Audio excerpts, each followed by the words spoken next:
দেখুন, যদি আপনার কোনো বিশেষ মনস্কামনা রয়েছে, তা বিবাহর ক্ষেত্রে হতে পারে, কর্মজীবনের ক্ষেত্রে হতে পারে, আর্থিক ক্ষেত্রে হতে পারে, আপনি গৃহ নির্মাণ করতে যাচ্ছেন, বিভিন্ন বাধা আসছে, আপনার মনস্কামনা আছে।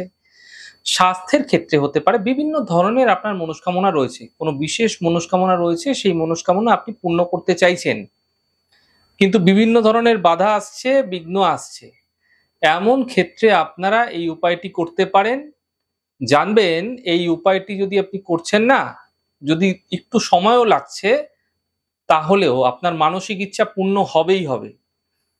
তাই আপনারা আপনাদের মানসিক ইচ্ছাপূর্তির জন্য একটি সামান্য গোলাকার একটি কাগজ নিয়ে নিন, সাধারণ কাগজ, এবং কাগজের মধ্যে কালো কালির কলম দ্বারা আপনি আপনার কোনো একটি নির্দিষ্ট মনস্কামনা, একাধিক মনস্কামনা লিখবেন না, কোনো একটি নির্দিষ্ট মনস্কামনা কালো কালি দ্বারা খুব সহজভাবে ছোট করে লিখুন।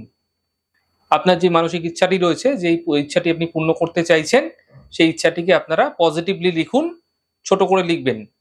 লেখা হয়ে গেলে আপনাকে একটি জিনিস মাথায় রাখতে হবে যে আপনার বাড়ির যে পশ্চিম দিক রয়েছে, এক্সাক্ট পশ্চিম দিকেই লাগাতে হবে, অন্য কোনো জায়গায় লাগালে চলবে না।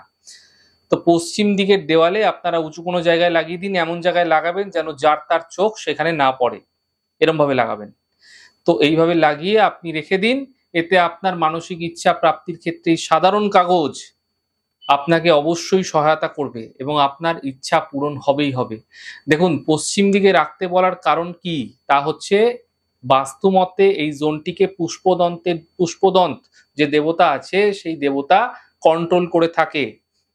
তো এই পশ্চিম দিক হচ্ছে ইচ্ছাপূর্তির দিক। তো আপনারা এই সহজ উপায় করে দেখুন, সাফল্য পাবেনই পাবেন। ছোট্ট উপায়, ফায়দা মিলবেই।